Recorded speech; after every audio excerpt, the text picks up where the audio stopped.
भारतीय वायुसेना operation PoK के अंजाम देने के लिए तैयार है। तैयारियां सिर्फ दिन में ही नहीं, रात में भी हो रही है। एयरफोर्स के फाइटर जेट से लेकर हेलीकॉप्टर तक मिलिट्री का जो सामान है, सब कुछ मिलकर लगातार प्रैक्टिस कर रहे हैं। सबसे पहले कश्मीर में चल रही तैयारियों को देखिए। भारतीय वायुसेना ने एक्सरसाइज गगन शक्ति 2024 के जरिए कश्मीर घाटी में हेलीकॉप्टर्स को डिप्लॉय किया। कश्मीर के उत्तरी इलाके में वायुसेना ने एक इमरजेंसी लैंडिंग फैसिलिटी से रात में ऑपरेशन को अंजाम दिया। इसमें वायुसेना के 3 प्रमुख helicopter Chinook, Mi-17 advance light helicopter ALH का इस्तेमाल किया। इन हेलीकॉप्टर से बड़ी संख्या में जवानों को एयरलिफ्ट करके एक जगह से दूसरी जगह ले जाया गया। ऐसा करके बहुत ही कम समय में सैनिकों को किसी भी खास इलाके में पहुंचाया जा सकता है। कश्मीर के अनंतनाग में श्रीनगर जम्मू राष्ट्रीय राजमार्ग के 3.5 किलोमीटर के हिस्से पर आपातकालीन लैंडिंग का ऑपरेशन हुआ। इस रोड का मुख्य उपयोग युद्ध के दौरान वायुसेना के लिए लोगों को किसी भी प्रकार की सहायता पहुंचाने हेतु और अन्य कामों के लिए इस्तेमाल किया जा सकता है। इसीलिए इसे कश्मीर घाटी के लिए सबसे महत्वपूर्ण माना जाता है। 2020 में इसका निर्माण शुरू हुआ था और करीबन 119 करोड़ रुपए की लागत से इस स्ट्रिप को तैयार किया गया है। भारतीय वायुसेना ने ऐसी सिक्योरिटी ड्रिल और अन्य ठिकानों पर भी की है। इमरजेंसी लैंडिंग फैसिलिटी से रात में सैनिकों को काम करने की क्षमता और बेहतर तरीके से मिलती है। रात के ऑपरेशन में किसी भी प्रकार की रोशनी का इस्तेमाल नहीं किया जाता। ऐसे में साफ साफ देखने के लिए पायलट और सैनिक नाइट विजन का इस्तेमाल करते हैं। यह नाइट विजन डिवाइस रात में भी अच्छी तरह से सुविधा देता है।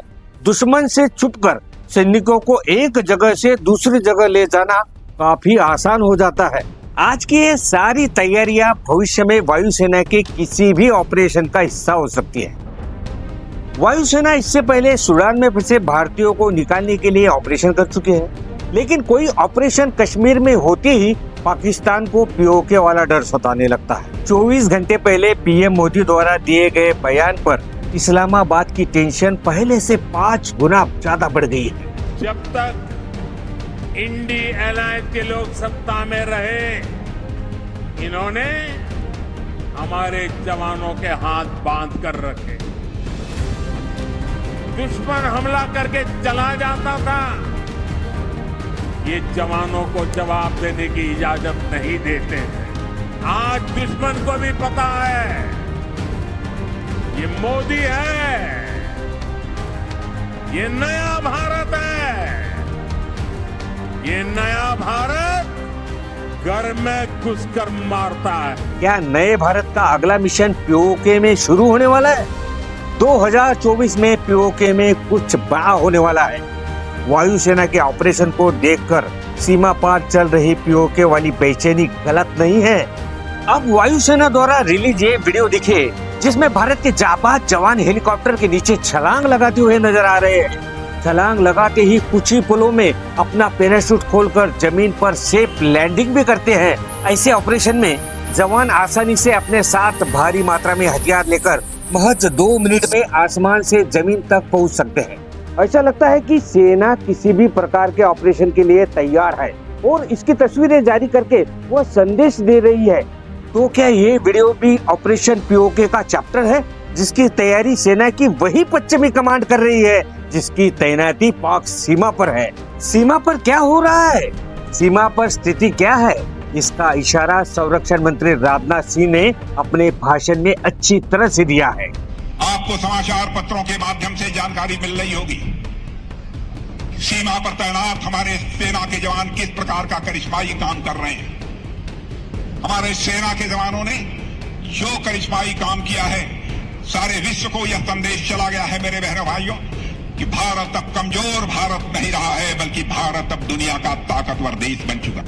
आपने सही सुना, भारत ताकतवर देश बन चुका है। तो क्या पीओके लेने की तैयारियां हो चुकी है?